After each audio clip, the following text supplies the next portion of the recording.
आम्हाला फक्त एकच आमचं म्हणणं आहे की मागच्या 5 महिन्यापासून मुलं फिरत आहेत, अत्यंत टेन्शनमध्ये आहेत. महाराष्ट्रातल्या वेगवेगळ्या विद्यापीठांमध्ये वेगवेगळ्या निर्णय आहेत.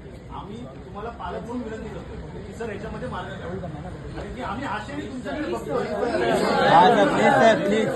त्यामुळे प्लीज आमची सगळ्यांची तुम्हाला विनंती आहे की सर यामध्ये जो असेल तो मध्यम मार्ग काढा. आम्हाला कल्पना आहे की विद्यापीठाची गुणवत्ता टिकली पाहिजे, परंतु सर एका कुठल्या तरी विषयामध्ये अत्यंत जोरात विषय लागू करायचा आणि अनेक विषयांमध्ये तो दुर्लक्ष करण्याचा त्याच्यामुळे तुम्ही याच्यावरती योग्य तो निर्णय घ्या ही आम्हाला तुमच्याकडून आशा आहे.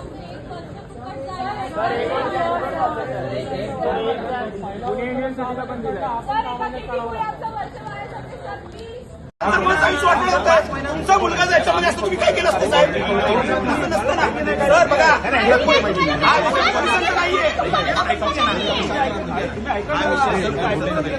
आम्ही गेली 3-4 महिने आता ऐकता सांगितलं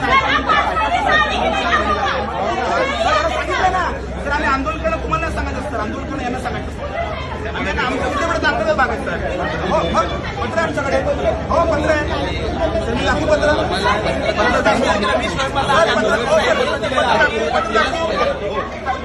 हो सर. विषय काय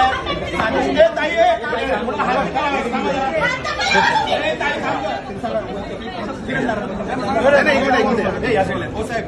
आम्ही ऑलरेडी 4 महिन्यापासून सगळी 5 एक गोल्डन केटी संधी मिळाली पाहिजे. तो मुद्दाच नव्हता कधी की गोल्डन केटीला संधी देणं हा मुद्दाच नव्हता. जर मागच्या वर्षी विद्यापीठाने संधी दिली मग यावर्षी का नाही? पुणे विद्यापीठाने दिली, जळगावने दिली, महाराष्ट्रातल्या 10 विद्यापीठांनी संधी दिली. आम्ही VC सरांना ते सांगितलं, सर जर 10 विद्यापीठांमध्ये एक न्याय आणि मुंबई विद्यापीठामध्ये एक न्याय तर मुलांच्या मनामध्ये, पालकांच्या मनामध्ये कुठेतरी असं वाटतं ना, अरे बाबा आम्हाला एक संधी मिळाली तर आमचं वर्ष वाटेल, आम्हाला एक संधी मिळेल तर आमचं वर्ष वाचेल. या तुमच्या क्राऊडमधले अनेक मुलं महाराष्ट्रातल्या गावाखेड्यातून मुंबईत आलेले आहेत, रूम करून राहत आहेत, पहिले लर्नर नाहीत, घरामध्ये पहिले शिकणार आहेत. खूप मुली आहे. मला सगळ्यात जास्त चिंता मुलींची आहे. लक्षात घ्या, हा विषय नुसता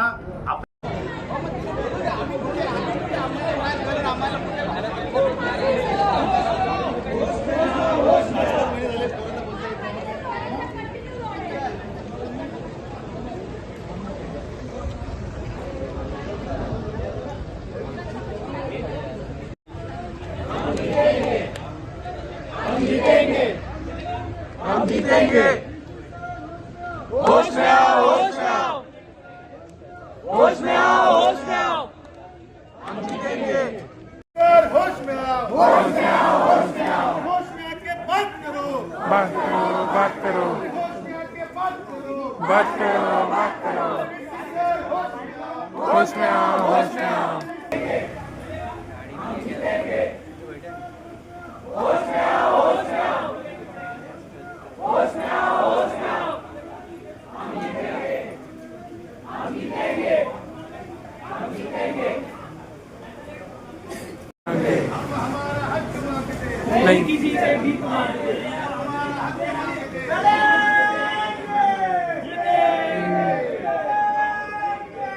जीतेंगे. मला असा प्रश्न पडतो की महाराष्ट्रामध्ये 10 विद्यापीठांमध्ये हा निर्णय घेतलेला आहे, मग मुंबई विद्यापीठ हा निर्णय घ्यायला तयार का नाही? आणि ह्याचा जेव्हा आपण विचार करतो तेव्हा इकडचे अथॉरिटी असतील, VC असतील, PVC असतील किंवा रजिस्ट्रार असतील, ते आपल्याला सांगतात की हा जर निर्णय घेतला तर विद्यार्थ्यांच्या गुणवत्तेवरती त्याचा परिणाम होईल. विद्यार्थ्यांना उद्या जॉबच्या ज्या चांगल्या संधी आहेत त्या संधी मिळणार नाही. परंतु मग परत असा प्रश्न मनात येतो की मग ज्या 10 विद्यापीठांनी विद्यार्थ्यांना ही संधी दिलेली आहे त्या विद्यार्थ्यांच्या भविष्याचं काय? तिकडच्या कुलगुरूंनी, तिकडच्या प्रशासनाने हा विचार केला नसेल काय? आणि मुंबई विद्यापीठाचं एवढं वेगळं आहे का? हे सगळं ऐकल्यानंतर ही सगळी मुलं आमच्याकडे 2-4 वेळेस आली. आम्ही रजिस्टर सरांशी याविषयी चर्चा केली. रजिस्टर सर हे तुमच्या इंजिनिअरिंग फॅकल्टीचेच आहे आणि त्यांच्याशी बोलल्यानंतर त्यांनी अनेक टेक्निकल गोष्टी सांगितल्या, अनेक मुद्दे सांगितले आणि त्यानंतर पुन्हा एकदा विचार केल्यानंतर असं लक्षात आलं की त्यांचंही सेम म्हणणं आहे की विद्यार्थ्यांच्या गुणवत्तेवरती परिणाम होईल. नेमकं रजिस्टरांशी आम्ही बोलल्यानंतर 2 दिवसांनी मुंबई विद्यापीठाच्या PhDच्या एंट्रन्स टेस्टची एक्झाम होती. या एक्झाममध्ये असं झालं की डोंबिवली आणि सायन्सच्या सेंटरला 10 ते 12चा पेपर होता. 1 वाजेपर्यंत मुलांना आतमध्येच सोडलं नाही. परीक्षेचा वेळ संपला, मुलं टेन्शनमध्ये आहेत. डोंबिवलीच्या सेंटरला तर असं झालं की मुलांना त्या दिवशी पेपरच देता आला नाही.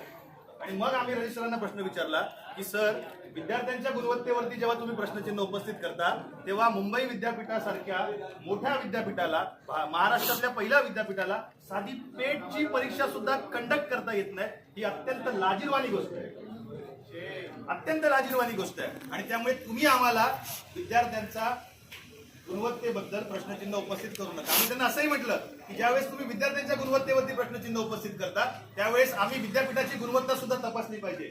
मला सांगा की QS वर्ल्ड रेकॉर्ड मध्ये जगातल्या पहिल्या 1000 विद्यापीठामध्ये मुंबई विद्यापीठाचा क्रमांक आहे का?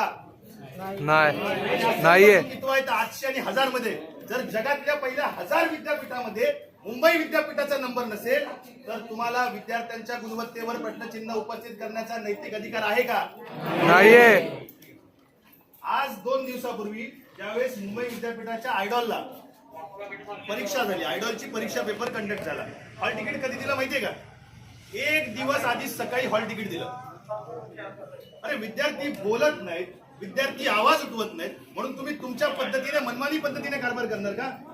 आयडॉलला जे शिकणारे विद्यार्थी आहेत ते दिवसा काम करतात, दिवसभर काम करतात, महिन्याच्या शेवटी 6 महिन्याच्या शेवटी परीक्षेला जातात. परीक्षेचं सेंटर कुठे?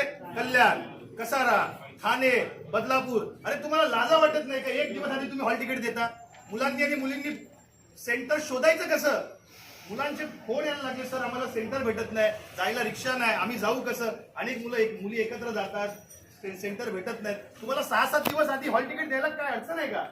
इतकी जर यंत्रणा तुमच्याकडे नसेल तर तुम्ही विद्यापीठ चालवता तरी कशाला?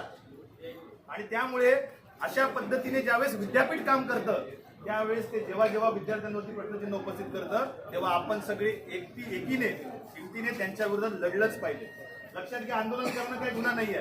आपण कुणावरती दगडफेक करतोय, कुणाला शिवीगाळ करतोय, कुणाला मारपीट करतोय, इकडचं काय नुकसान करतोय, मग घाबरायचं कशाला? या देशाच्या स्वातंत्र्य लढ्यासाठी ज्यांचं सगळ्यात मोठं योगदान राहिलेलं आहे ते सगळे विद्यार्थी आहेत. या देशासाठी 16 वर्षाच्या शिरीष कुमारने छातीवरती गोळी झेललेली आहे. जर देशासाठी भगतसिंग 21व्या वर्षी फाशीवर चढू शकतो, शिरीष कुमार 16व्या वर्षी छातीवर गोळी चढू शकतो, तर आपल्या भविष्यासाठी आपण शांततेच्या मार्गाने, संविधानिक आयुधाने इथे लढू शकत नाही. आज 3000 विद्यार्थ्यांचा मुद्दा आहे. हा इशारा रॅली आहे, हा इशारा कार्यक्रम आहे. आम्ही मुंबई विद्यापीठाला सांगू इच्छितो की आम्ही आमचा हक्क मागतोय. महाराष्ट्रातल्या 10 विद्यापीठांनी जे केलं ते मुंबई विद्यापीठाने करावं अशी तुम्हाला विनंती करतोय. तुम्ही आमचे पालक आहात, गुरुजन आहात, तुम्ही आमचा विचार करा. आम्ही तुम्हाला असं म्हणत नाही की तुम्ही आम्हाला पास करा. आपण असं म्हणतोय का? नाही. असं म्हणतोय की आम्हाला एक परीक्षेची संधी द्या. ही परीक्षेची संधी आम्ही का मागतोय? ही परीक्षेची संधी आम्ही मागतोय की पुढच्या वर्षी पॅटर्न चेंज होणार आहे. ही परीक्षेची संधी आम्ही यासाठी मागतोय की आमचं 1 वर्ष वाचणार आहे. ही परीक्षेची संधी आम्ही यासाठी मागतोय की आम्हाला एक संधी द्या, आम्ही त्या परीक्षेमध्ये, त्या पेपरमध्ये उत्तीर्ण होऊ शकतो हे प्रूव्ह करायची एक संधी द्या. आणि ही संधी जर आम्ही मागत असू तर आम्ही गुन्हेगार आहोत? नाही. संधी जर आम्ही मागत असू तर आम्ही दोषी आहोत? नाही. अरे तो 12th फेलचा पिक्चर आला होता. आज इथे पोलीसवाले आहेत. 12वी मध्ये नापास झालेला तो IAS अधिकारी मनोज कुमार शर्मा, तो सुद्धा आज IPS म्हणून चांगलं काम करतोय, देशाचं नाव पुढे आणतोय. मग काय फक्त 99% आणि 100% असणाऱ्या मुलांमध्ये गुणवत्ता आहे का? नाही. या देशाची गुणवत्ता नापास होणाऱ्या आणि एटीकेटी लागणाऱ्या सगळ्या मुलांमध्ये इक्वल आहे. ठीक आहे, फक्त 99% आणि 100% काढणाऱ्या मुलांमध्ये नाही आहे. आणि त्यामुळे हे विद्यापीठांनी लक्षात घ्यावं, विद्यापीठांनी यावरती योग्य तो निर्णय घ्यावा. माझी तुमच्या सगळ्यांना विनंती आहे की पुढच्या वेळेस येताना, आज 150 लोक आहेत, पुढच्या वेळेस 2000 लोक या विद्यापीठामध्ये आपल्याला आले.